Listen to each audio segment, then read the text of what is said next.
What is up, DS3 TV? We are back for another video. This one is Unbiased History of Rome Part 4. And yeah, this should be a really good video. As you can see, I'm in a new setup. I kind of have a lot of stuff, it's a lot of stuff around. But, this is a new setup for right now. And yeah, let's get into it. No green screen, so you're going to see like my little camera in a smaller form. But yeah, so... let's get into it. And oh yeah, also subscribe to the channel. Also, thank you guys for 1,000 subscribers. That's something I have been wanting to get to for a very long time. It's been a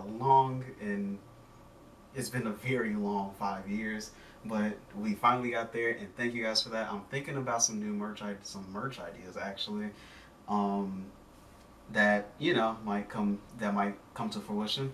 So we'll see about that. I think I'm gonna make maybe make like a little get to know me video. So just ask questions in the comment section down below that you want to know about me and stuff like that. But yeah, and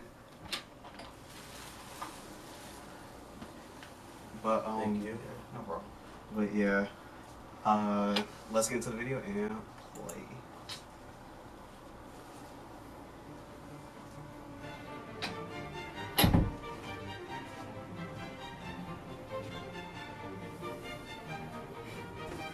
You know, whenever I want to feel truly disgusted, I usually take a look at This seems very different because yeah, his audio was like way faster before.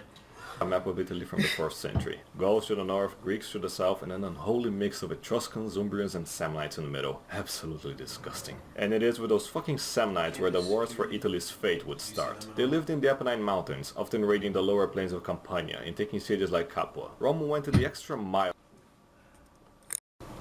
Alright, what's up? Back into the video and play. To civilize those savages, but couldn't reach the hill tribes. This disparity was the spark of the First Samnite War. Capua couldn't defend itself, so called in Rome, and easily broke the Samnite siege, placing a garrison of plebeian soldiers in the city. Yeah, you saw it coming. Capua eventually revolted against Rome, and the pleb soldiers took the opportunity to demand higher pay. Now, it wouldn't have been a problem had it not started a Latin rebellion with it. The Romans were forced to stop the war, rushing back home and crushing the Latins near the Vesuvius, using the Samnites as meat shields at that. If you're asking how the Samnites could be dumb enough to accept this, it is because you haven't met one. With peace restored, the Romans began granting citizenships left and right to the Latins, using them to build colonies further south, even crossing the border with Samnium. They wouldn't stop complaining over it, but the Romans couldn't give two shits about it. And then we have Neapolis, a Greek colony, in case you were wondering why it's such a shit city today. Itching for war, the Samnites placed a garrison in Neapolis, agitating it to attack the Roman colonies, thus starting the Second Samnite War, getting us to the first Roman hero of today, Quintus Fabius Maximus Aurelianus. He led his men to victory in Samnium, while Neapolis fell to Rome. I was say, Roman names always sound like very regal. I don't know why, but Consuls led the legions further into enemy territory. Getting so wrecked in the war, the Samnites started pleading for peace, and just before the consuls could respond, they were surrounded, stuck within the Apennine Mountains. The Romans tried carving their way through, but the endless hordes were too much. To save their men's lives, the consuls surrendered. The Samnites relished in their deceitful victory, stripping the Romans of their weapons, walking them under the yoke, and taking their lands. With such a humiliating defeat, it was time for a change. So far, the Romans had used the phalanx, invented by their Trojan ancestors, but it wouldn't do anymore. With the unparalleled intellect of Rome's greatest minds, they substituted the phalanx with the brilliant maniple system. Now, the legions were divided into 120 men-strong maniples, organized sparsely to better navigate rough terrain. In front lay the hastati, the official plebeian meat shields. At the center, the principes, where the experienced patricians put up the real effort, and behind were the veteran triadi, the elite alpha males, only when truly needed. Now, back in the war, the Romans were attacked by the Etruscans, whom were promptly obliterated by Aurelianus. The Samnites in turn were all kicked out of Campania, suing for peace, Rio this time. Victorious once more, the Romans cemented their victory by building the Appian Way, a road that led to Rome, the first of many. But success does breed jealousy, lots of it, equally shared by the Samnites. Rome built a lot of Roman networks though. Like honestly, Rome built a lot. Etruscans, Umbrians, and Gauls, all uniting in a coalition to make Rome burn again. Camillus might not have been around anymore, but you know who was? Cornelius Scipio Barbatus, the first of many as well. Admittedly, this one didn't do too much. Him and Fulvius did kill some barbarians, but each of the next year's consuls will get the real fame. Back to Flavius Maximus Rullianus and his friend Publius Decius Mus. Rullianus did his specialty, devastating the Etruscans, while Decius did the same with Samnium. The war culminated in the Battle of Centium, where Decius and Fabius led the legions against the barbarian coalition. The Romans charged furiously at the enemy, barely using their pricky pace. As the battle raged, the left flank began to waver against the ceaseless Gallic spam of chariots, being too cowardly to actually...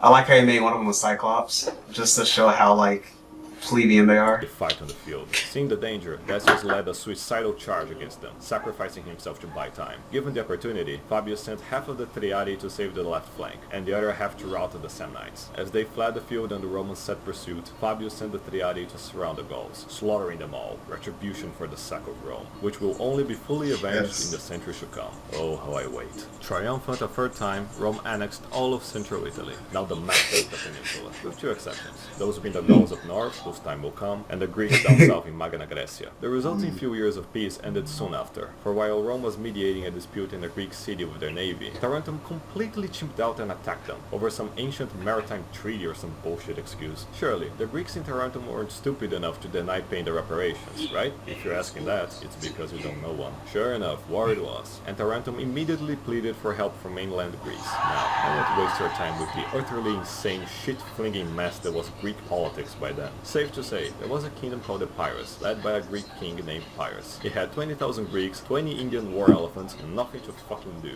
So when he heard Tarentum bitching, off he went to Italy. The tricky thing is that Pyrrhus' army was all equipped with top-notch equipment that they looted from Trojan ruins, managing to put up a fight with Rome at Heraclea. But once they started to lose, off went Pyrrhus, spamming his elephants until forcing a victory. Yeah, victory. The kind where you suffer massive casualties and can only win by spamming living tanks in the battle. Call it a Pyrrhic victory. He definitely does not like the Greeks. I mean, to me, Greek history is kind of fun to watch, in my opinion, than Roman history, but this is kind of, this is interesting. Pyrrhus did live to his Greek genes though, sacking and genociding every shred of civilization he could on his way to Rome. He took one good look at the Servian walls and fucked off to Ascalon, where he met with the Romans again. He was about to lose, but then spammed his elephants and forced a retreat. At least he admitted this time that one more such victory and they were fucked. Maybe that's why he decided to fuck off to Sicily. No one really knows. Killing Greeks was simply much easier, I suppose. He did fight Carthage while over there, but I'll save my hatred towards them for the next video. Once again in Sicily, Pyrrhus decided to sack an Italian temple of Proserpina, Persephone, in barbarian speech, sending the ship with the loot home, only for Jupiter to bolt it, some divine justice at last. After everything that happened, Pyrrhus actually returned to Italy. Maybe he was hoping to force another victory. But his strats were already figured out, getting kicked out back to Greece. Victorious, fifth time? The Latin word tells us. Fifth time, Rome annexed the Greek lands of Magna Graecia, now bringing civilization to almost all of Italy. Quite a bloody chapter in Roman history, but you've seen nothing yet. For the next time, we will cover the Punic Wars, where Dido's church... Oh yeah, where they like fucked Carthage ass. That's basically the best way to say it. This goes into full effect. I'll see you then, plebs. Ciao, ciao. Alright, so, nice, end of the video, and yeah, we'll get into the Punic Wars next time. Yeah, because literally Carthage, you couldn't find anything after they annihilated them, basically. So, yeah, talk to you guys in the next video, and, subscribe to the channel. Don't really have a subscriber goal yet, but, subscribe to the channel. And also, follow my Twitch. That's in the link in the description down below. Click the heart, and to follow.